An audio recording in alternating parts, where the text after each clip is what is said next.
Hello dear students, welcome to Swadhyan. Please subscribe the channel and press the bell icon. Hello students, welcome to Swadhyan. और आपके पास जो अगला topic है वो बहुत ही इंटरेस्टिंग और आपके क्लास 11th और 12th से आगे जितने भी आपको पढ़ाई करनी होगी वहाँ पर ये आपको अप्लाई करने को मिलेगा। स्केलर प्रोडक्ट आप इससे पहले पढ़े थे और इसकी प्रॉपर्टी पढ़े थे। मैं यहाँ पर आपको वेक्टर प्रोडक्ट या आप ऐसे कह सकते हैं कि क्रॉस प्रोडक्ट हम लोग को पढ़ना है। तो हेडिंग इज वेक्टर प्रोडक्ट या आप इसी को क्रॉस प्रोडक्ट बोलोगे। ठीक है, सबसे पहले मैं एक बात बता दूं कि आपके पास अगर कोई दो वेक्टर किसी प्लेन में है, मान लेते हैं कि आपके पास एक वेक्टर है ए और किसी एंगल थीटा पर एक दूसरा वेक्टर है बी। ठीक है, और ये दोनों वेक्टर किसी एक प्लेन में है। ठीक है, एक प्लेन में ये दोनों वेक्टर लाई कर रहे हैं।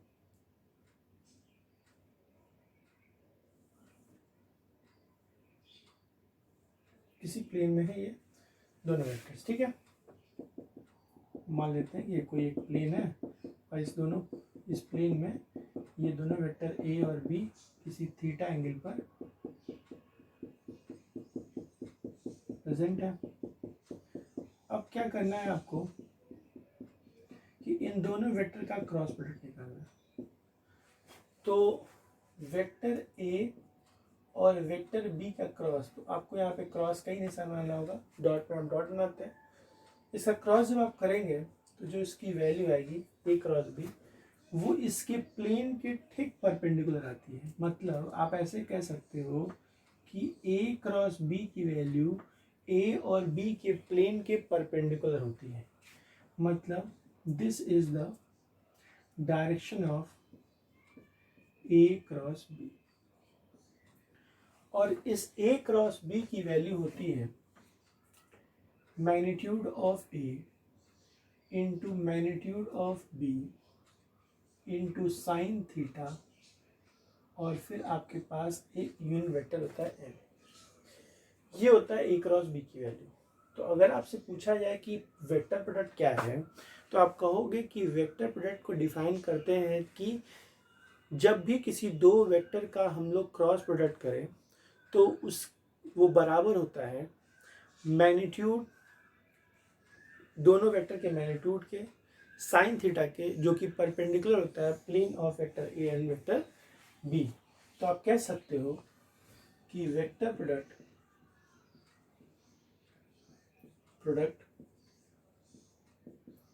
is defined as the product of two vectors. The product of two vectors is equal to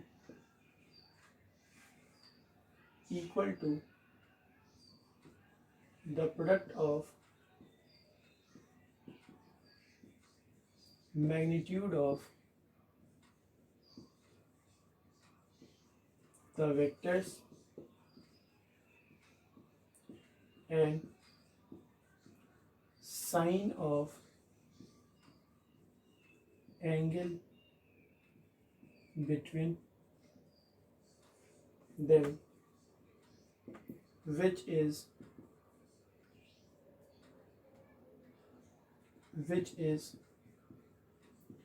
perpendicular to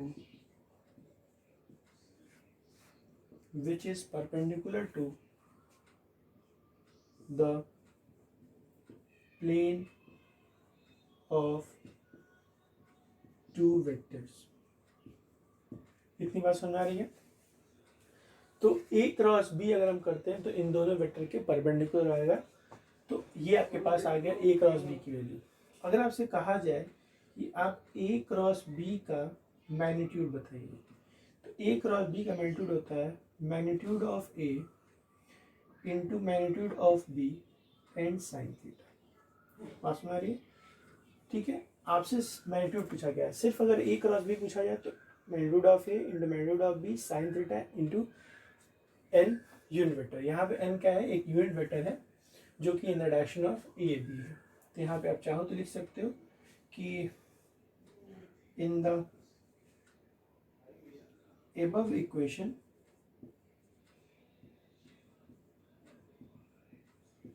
n cap is the unit vector along a cross b, जो कि a क्रॉस b के along होगा। तो ये आपके पास a cross b की value है, तो आप इतना नोट कीजिए, फिर मैं आपको इसकी प्रॉपर्टी बताता हूँ। ठीक है, नोट कीजिए। अब बच्चों आता है properties of vector product. Properties of vector product. अगर प्रॉपर्टीज ऑफ वेक्टर प्रोडक्ट में हम लोग आते हैं, तो अगर आपको डॉट प्रोडक्ट की पहली प्रॉपर्टी याद आ रही होगी, तो आपको मैं बताया था कि डॉट प्रोडक्ट कम्यूटेटिव लॉ को फॉलो करता है। तो आपको उत्सुकता जरूर होगी कि क्या हमारा ये वेक्टर प्रोडक्ट भी कम्यूटेटिव लॉ को फॉलो करता है कि नहीं करता है। तो मैं आपकी जिज्ञासा को, आपके अंदर उठ रहे सवाल को मैं जरूर बताना चाहूँगा। तो मैं सबसे पहले यही बताना चाहूँगा कि कम्यूटेटिव लॉ को फॉलो करता है या नहीं करता है। तो बिना कुछ लिखे मैं सबसे पहले वही ट्राई कर लेता हूँ। आपके पास ये वेक्टर होगा ए, ठीक है, हम लोग एक वेक्टर ए बनाएंगे, ठीक है, और किसी एंगल थीटा पर एक वेक्टर बी होगा, इन दोनों के बीच का एंगल होगा थीटा। ठीक है, अगर हम लोग ए क्रॉस बी करते हैं, ठीक है, अगर हमारे पास क्या आता है ए क्रॉस बी, तो अगर हम लोग ए क्रॉस बी करते हैं, और नीचे लिख लेते हैं, स्टेट में लिखना होगा तो लिख लेंगे। तो ए क्रॉस बी, तो आपको पता है कि वो हो जाएगा A B sine theta into unit vector N. इसको आप इक्वेशन नंबर 1 कंसिडर कर लीजिए। अगर आप इसको एंटी क्लॉकवाइज लेते हो, तो एंटी क्लॉकवाइज में इसका एंगल हो जाएगा 360 डिग्री माइनस थीटा, इतना होगा। तो ऐसे कंडीशन में हम लोग को बी क्रॉस ए करना पड़ेगा। तो for anti clockwise angle between vector B and vector A is 360 degree minus theta ही होगा।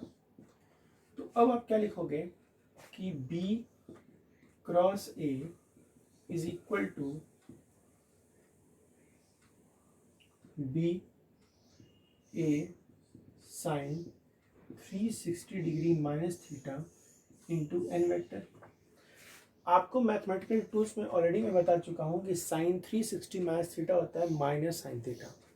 तो आप इसको लिख सकते हो vector B into vector A is equal to B A in the bracket minus sine theta N vector. ये minus आगे आएगा तो आप लिख सकते हो minus B A sine theta N vector. अगर आप सिर्फ इतने को लिखते हो बी ए साइन थीटा को, तो आप बिल्कुल लिख सकते हो, ये वैल्यू किसकी है, बी क्रॉस ए की है।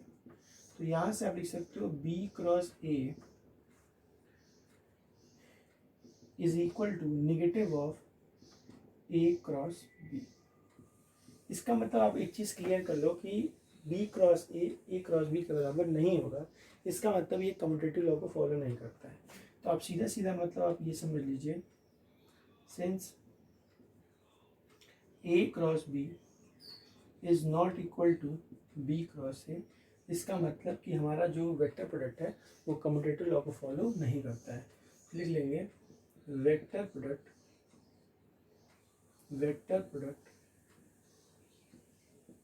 Do not follow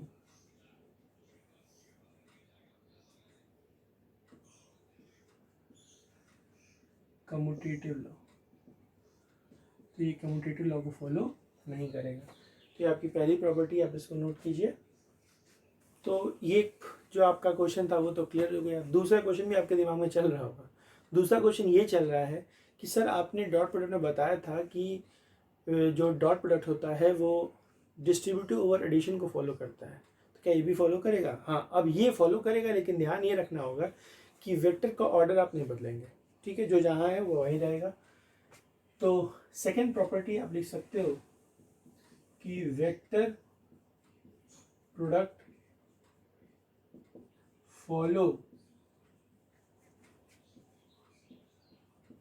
distributive law over addition. तो डिस्ट्रीब्यूटिव लॉ को फॉलो करेगा। जब डिस्ट्रीब्यूटिव लॉ को फॉलो करेगा, इसका मतलब आप ये कह रहे हो कि A cross B plus C is equal to A cross B plus A cross C. ध्यान क्या रखना है कि आप बी को सी की जगह पर या सी को बी की जगह पर नहीं करेंगे, या यहाँ पर इसको यहाँ पे इसको आप नहीं लिखेंगे। तो आप ये लिखना पड़ेगा कि it is important to note that order of vector need not to change. तभी हम लोग ये स्टेटमेंट सही कह सकते हैं। तो इसका मतलब कि हमारा जो वेक्टर प्रोडक्ट है वो डिस्ट्रीब्यूटिव लॉ ओवर एडिशन को फॉलो करता है, ठीक है? फिर हम लोग थर्ड प्रॉपर्टी को नोट करते हैं। फिर जब हम लोग थर्ड प्रॉपर्टी की बात करेंगे, थर्ड प्रॉपर्टी ये है कि अगर दोनों वेक्टर हमारा परपेंडिकुलर हो, तो if the two vectors are mutually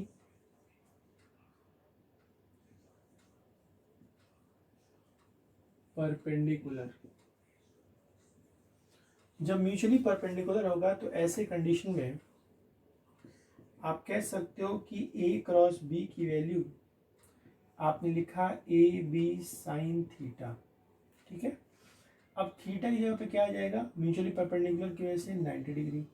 इसका मतलब कि यहाँ पर हो जाएगा ए क्रॉस बी बराबर ए बी। मतलब क्रॉस प्रोडक्ट की सबसे मैक्सिमम वैल्यू आपको तब मिलेगी जब दोनों वेक्टर एक दूसरे के परपेंडिकुलर होंगे। मतलब एक ऐसे होगा और एक ऐसे होगा, तब जाके ऐसा हम कह सकते हैं कि दोनों वेक्टर जब म्यूचुअली परपेंडिकुलर होगा तो क्रॉस प्रोडक्ट वहाँ पर अपनी मैक्सिमम वैल्यू ए भी प्रोवाइड करेगा। इतनी प्रॉपर्टी अब लिखिए, फिर मैं फोर्थ प्रॉपर्टी बता रहा हूँ। तो बच्चों आपके पास जो नेक्स्ट प्रॉपर्टी आती है, प्रॉपर्टी नंबर 4, कि vector product of two parallel and anti parallel vector is always a null vector और जीरो, आप कह सकते हैं। तो हम लिख रहे हैं the vector product of two parallel और anti parallel vector is either null vector और जीरो, या तो वो नल वेक्टर होगा या तो जीरो होगा। कैसे? अगर हम लोग बात पैरेलल की करते हैं, तो थीटा की वैल्यू क्या हो जाएगी? 0 डिग्री। और अगर बात हम लोग एंटी पैरेलल की करते हैं तो जहाँ पर थीटा की वैल्यू 180 डिग्री हो जाएगी। तो अगर आप यहाँ पर a cross b is equal to A B sine theta लगाते हैं तो थीटा की जगह आपको क्या रखना पड़ेगा? 0 डिग्री, और साइन 0 की वैल्यू होती है 0। तो यहाँ पर आपके पास a क्रॉस b की वैल्यू क्या हो जाएगी? 0। ठीक है, ये बात समझ में आ रही है आपको। और यहाँ पर अगर आप आते हैं तो आपके पास है ए क्रॉस बी, और आप इसको लिख रहे हो ए बी साइन 180 डिग्री, तो भी ये 0 हो जाएगा। तो इस तरह से आपके पास हम कह सकते हैं कि वेक्टर प्रोडक्ट दो पैरेलल और या एंटी पैरेलल वेक्टर्स का हमेशा क्या होता है, 0 होता है, या उसी को हम लोग नल वेक्टर कहते हैं। इतना आप नोट कीजिए। फिर आपको फिफ्थ प्रॉपर्टी बता रहा हूँ। हाँ बच्चों, अब आपके पास आता है प्रॉपर्टी नंबर 5। प्रॉपर्टी नंबर 5 क्या है कि आप जैसे डॉट प्रोडक्ट में पढ़ते थे कि scalar product of orthogonal unit vectors, वैसे ही हम लोग को यहाँ पर vector product of orthogonal unit vector पढ़ना है। तो लिखेंगे vector product of orthogonal unit vectors. ठीक है, अब यहाँ पर आपके पास जो ऑर्थोगोनल यूनिट वेक्टर है वो है आई कैप, फिर है जे कैप, और फिर है के कैप। सबसे पहले तो मैं आपको बता दूं कि अगर आप क्लॉकवाइज चलते हो, ठीक है, आई से जे, जे से के, फिर के से आई, तब तो सही है। अगर आप एंटी क्लॉकवाइज चलोगे तो आपको वैल्यू निगेटिव मिलेगी। कहने का कुल मतलब ये है कि आपके पास दो तरीके हैं मल्टीप्लिकेशन करने के। एक तरीका ये है कि आप आई से जे जाओ, जे से के जाओ, फिर के से ए आओ। मतलब आई से जे जाने का मतलब कि आप मल्टीप्लिकेशन कर सकते हो आई क्रॉस जे, फिर मल्टीप्लिकेशन कर सकते हो जे क्रॉस के, फिर मल्टीप्लिकेशन कर सकते हो आप के क्रॉस आई। मेरी बात समझ में आ रहा हो हम क्या कहना चाह रहे हैं? तो ये एक मल्टीप्लिकेशन का तरीका है। ऐसे कंडीशन में ये सारी वैल्यू पॉजिटिव में आएगी, अब जो भी आएगी वो बता दूंगा। फिर या तो तरीका आपके पास ये है कि आप एंटी क्लॉकवाइज जाइए। Anti clockwise in the sense कि आप जाइए आई से जे ना जाके आप आई से के जाइए, आई से के, फिर के से जे, फिर जे से आई। ये तरीका है क्लॉकवाइज का। ठीक है, क्लॉकवाइज में वैल्यू आपको क्या मिलेगी, पॉजिटिव। और ये तरीका है एंटी क्लॉकवाइज। क्लॉकवाइज यहाँ पर वैल्यू आपको मिलेगी नेगेटिव। ये आपको याद रखना पड़ेगा। यहाँ पर आपको मिलेगा के कैप इंटू आई कैप, यहाँ आपको मिलेगा जे कैप इंटू आई कैप, और आपको मिलेगा यहाँ पर यहाँ पर आपको मिलेगा आई कैप इंटू के कैप, के कैप इंटू जे कैप, और जे कैप इंटू आई कैप। ये आपको मिलेगा। फिर ये हो सकता है कि दो यूनिट वेक्टर, दो orthogonal unit vector same unit vector आपस में मल्टीप्लाई करें, मतलब आई का आई से, जे का जे से, के का के से। तो एक और कंडीशन यहाँ पे जनरेट हो सकती है आई क्रॉस आई, जे क्रॉस जे, और के क्रॉस के। अब जो जनरेट हुआ उसकी बात बताऊं। आपके पास जो फॉर्मूला है वो ये है, A cross B is equal to A B sine theta. ठीक है, आई इंटू आई में थीटा की वैल्यू 0 होगी, साइन 0 की वैल्यू 0, तो ये पूरी वैल्यू 0 हो जाएगी। मतलब इसकी टोटल वैल्यू क्या आ जाएगी, 0। यहाँ पे भी टोटल वैल्यू 0 आएगी, यहाँ पे टोटल वैल्यू 0 आएगी। इसका मतलब कि आप जब वेक्टर प्रोडक्ट करते हो तो जब सेम ऑर्थोगोनल यूनिट वेक्टर होंगे तो उनके क्रॉस प्रोडक्ट हमेशा क्या आएंगे, 0। आई इंटू जे, आई इंटू जे मतलब ये एक्स एक्सिस है, ये वाई एक्सिस है, दोनों के बीच में एंगल कितना होता है, 90 degree.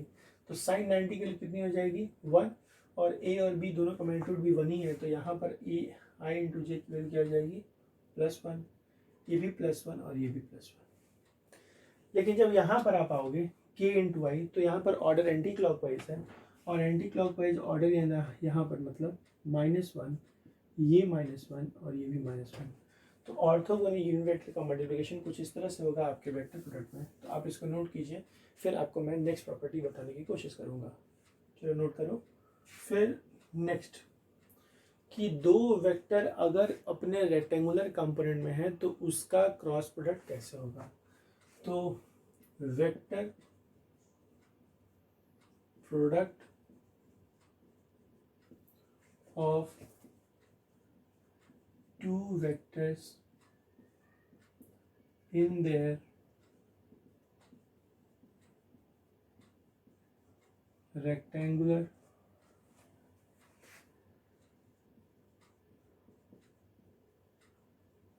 component in determinant form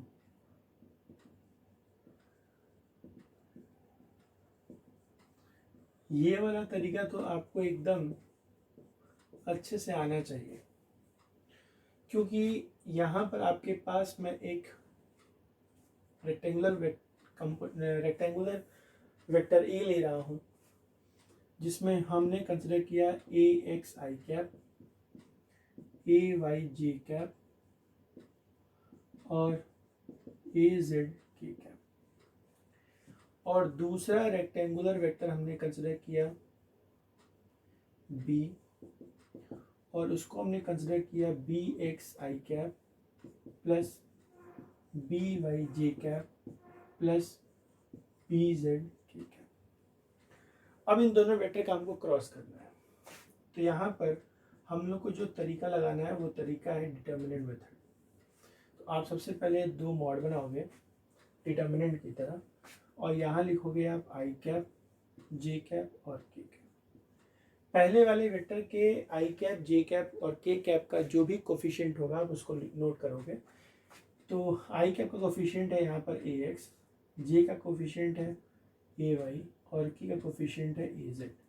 दूसरे वाले में बी एक्स, बी वाई और बी जेड आपके पास है। इसको कैसे करते हैं, आप सबसे पहले आप लिखो आई कैप, फिर एक मॉड बनाओ, फिर लिखो माइनस, फिर लिखो जी कैप, फिर एक मॉड बनाओ, फिर लिखो प्लस के कैप, फिर एक मॉड बनाओ। कहने का वो मतलब कि आई के आगे प्लस है तो प्लस माइनस ऐसे चलता है डिटर्मिनेंट में, ठीक है। अब आपके पास क्या है कि आपको आई कैप नहीं, आई कैप के लिए सॉल्व करना है। तो आप क्या करना है कि आई के सामने वाला और आई के नीचे वाला मीन्स ये दोनों आपको हटा देना है। बचा क्या है ए वाई बी वाई ए जेड बी जेड। तो आप लिख लेना है ए वाई बी वाई ए जेड बी जेड, लिख लिया। जे के पाइए, जे के सामने वाला और जे के नीचे वाला हटा देना है। तो क्या बचा है ए एक्स बी एक्स, ए एक्स बी एक्स और ए जेड बी जेड। अगर आपको के कैप लेना है तो के सामने वाला और के नीचे वाला ढक देना है। तो ए एक्स बी एक्स, ए एक्स बी एक्स और ए वाई बी वाई, ये हो गया। अब करना कुल क्या है, देखिए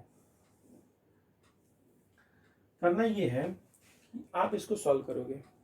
तो सबसे पहले आपके पास ए क्रॉस बी की जो वैल्यू आएगी आई कैप के लिए वो आ रही है, इसको इससे मल्टीप्लाई करोगे, फिर माइनस करके इसमें से मल्टीप्लाई, मतलब इसका इसमें फिर माइनस इसका इसमें, वो हो जाएगा ए वाई बी जेड माइनस ए वाई बी जेड माइनस ए जेड बी वाई, ए जेड बी वाई हो गया। फिर आ गया माइनस, आप यहाँ लगाओगे माइनस, फिर है जे कैप, फिर ब्रैकेट इसका इसमें, तो ए एक्स बी जेड, ए एक्स बी जेड माइनस, फिर इसका इसमें, तो ए जेड बी एक्स, ए जेड बी एक्स प्लस लगा हुआ के, आप लिखोगे यहाँ पर के कैप ब्रैकेट में ए एक्स में बी वाई, तो ए एक्स बी वाई माइनस ए वाई बी एक्स, इतना में लिखा। तो ये हमारे पास हो जाएगा ए क्रॉस बी का डिटर्मिनेंट मेथड से हम लोग किसी भी वेक्टर का क्रॉस प्रोडक्ट आप निकाल सकते हैं। तो इस तरह से आप इसको निकालेंगे, नोट कीजिए इसको। कोई भी दिक्कत होगी तो आप हमसे कमेंट बॉक्स में पूछ सकते हो।